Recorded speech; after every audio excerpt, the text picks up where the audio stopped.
bukan seperti manusia.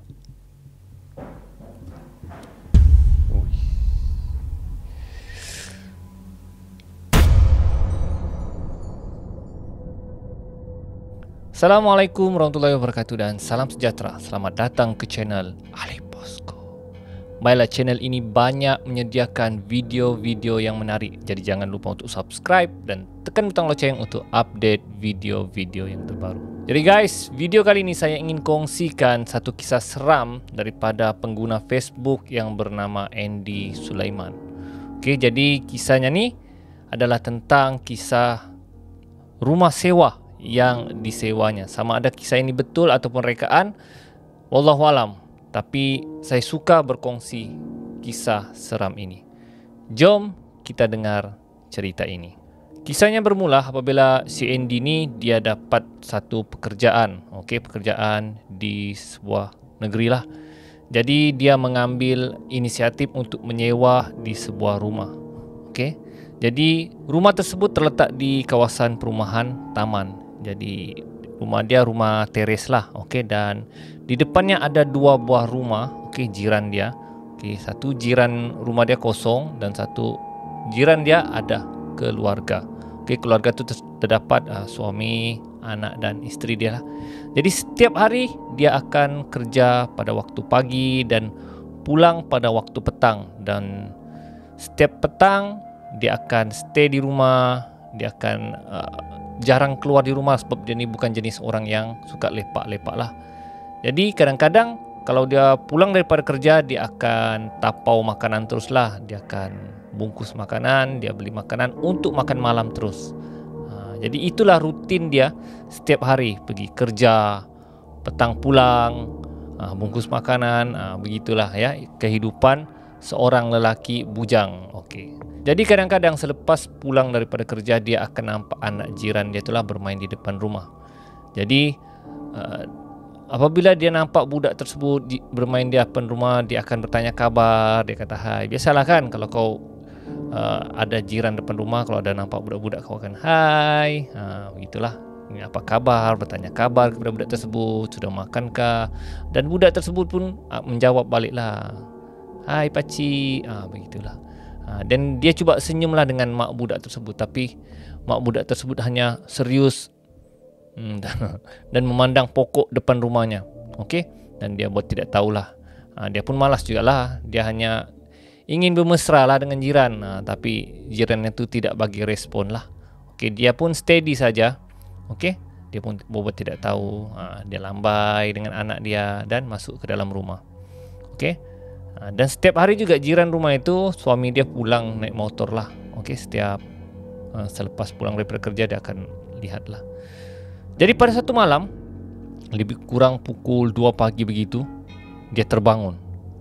Dia terbangun dan dia terdengar ada suara orang bergaduh. Dan bila dia dengar betul-betul, rupa-rupanya jiran dia tengah bergaduh, suami isteri. Popet-popet lah, bergaduh. Jadi dia pun cuba jenguk di tingkap lah, tengoknya jiran dia apa yang berlaku. Okey, tapi tidak dengar sangatlah apa perbualan pergaduhan mereka sebab rumah agak jauh sikit. Tapi yang penting apa yang berlaku pada jirannya adalah sedang bergaduh lah. Okey, jadi memang bising lah kata orang kalau jiran ni bergaduh. Jadi dia pun sambung tidur semula. Okey. Jadi esok paginya dia bangun lagi. Dia bangun seperti biasa dan pergi kerja seperti biasa. Dan semasa dia pulang, dia nampak budak, anak jirannya tu menangis. Menangis dan mak dia berdiri serius di depan rumahnya. Dia pun tanyalah, kenapa kau menangis, dek? Dia hanya menangis. Dia gitu kan nangis. Kenapa kau nangis, dek? Dia tidak menjawab. Mak dia pun hanya serius saja. Lepas tu dia tanyalah, adik lapar kah? Dia mengangguk lapar. Dan dia bagi sedikitlah makanan. Ada biskut. Biasa orang bujang kan, ada biskut sedikit dalam rumah, dia pun akan beri. Jadi dia pun ambil dan larilah balik rumah. Dan mak dia pun serius macam. Jadi dia buat conclusion bahawa keluarga tersebut ada masalah rumah tangga. Jadi dia pun rasa kesian lah, lama kesiannya family ni kan. Tapi apa kau mampu buat? Kau hanya jiran rumah, hanya mampu bersimpati sajalah. Tidak boleh masuk rumah tangga orang. Okey. Jadi selepas itu dia terbangun sekali lagi pada pukul 2 pagi. Dan dia terdengar ada budak-budak sedang berlari. Okey. Dia terkejut lah, jam 2 pagi budak jiran depan rumah aku ni masih berlari lagi. Okey. Jadi dia pergi tengok lah. Dia tengok betul budak tu tengah berlari. Okey, berlari ke sana ke sini kan. Jadi dia pelik lah, kenapa pula budak ni jam 2 pagi berlari ni. Dan di situ dia sudah curiga dengan budak tersebut. Dia cakap, macam pelik lah budak ni kan. Ataupun bukan budak tersebut. Jadi dia pun seram pula. Dia cakap dia tutup, dia hidup lampu rumah dia lah. Lampu ruang tamu, okey. Lampu tanda, semualah lampu di hidupnya. Biasalah kalau kita takutkan, kita akan hidupkan semua lampu.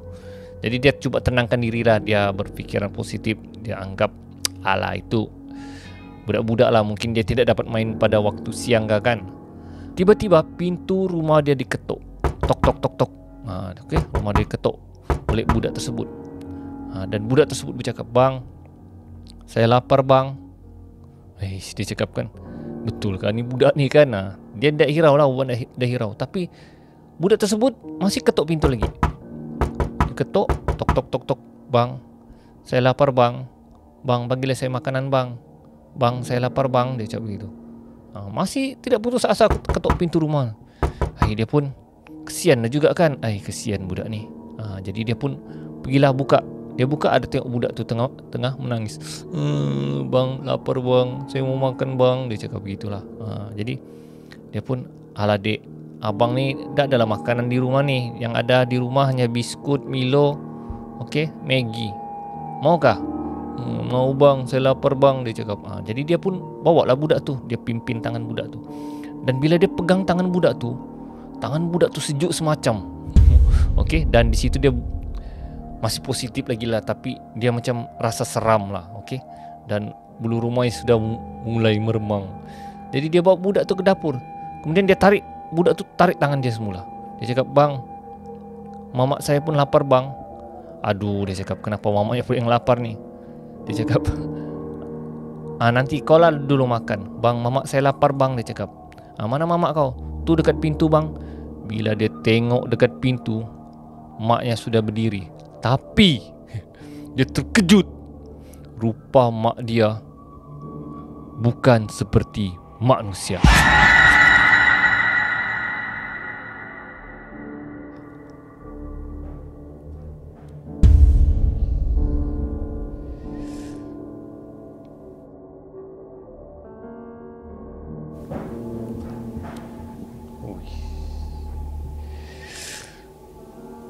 Siapakah itu?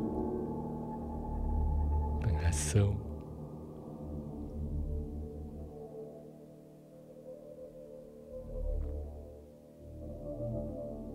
Ada bunyi guys.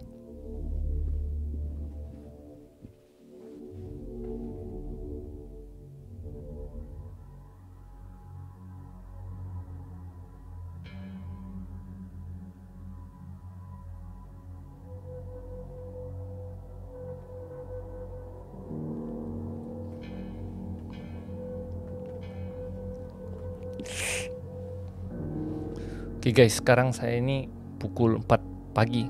Okay, selepas saya tarik sebut bukan manusia, ada satu bunyi di atas zinc rumah saya. Saya kurang pasti apa. Saya seram pula mau sambung cerita ni. Ya, inilah akibatnya buat rakaman pada waktu pagi. Entahlah. Mari kita sambung cerita.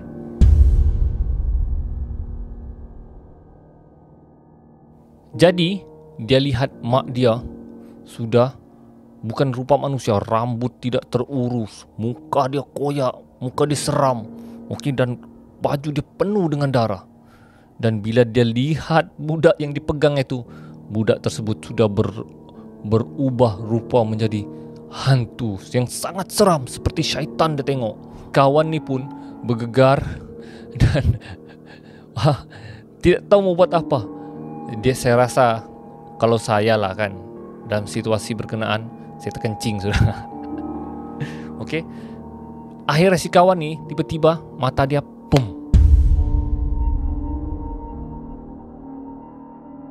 pitam.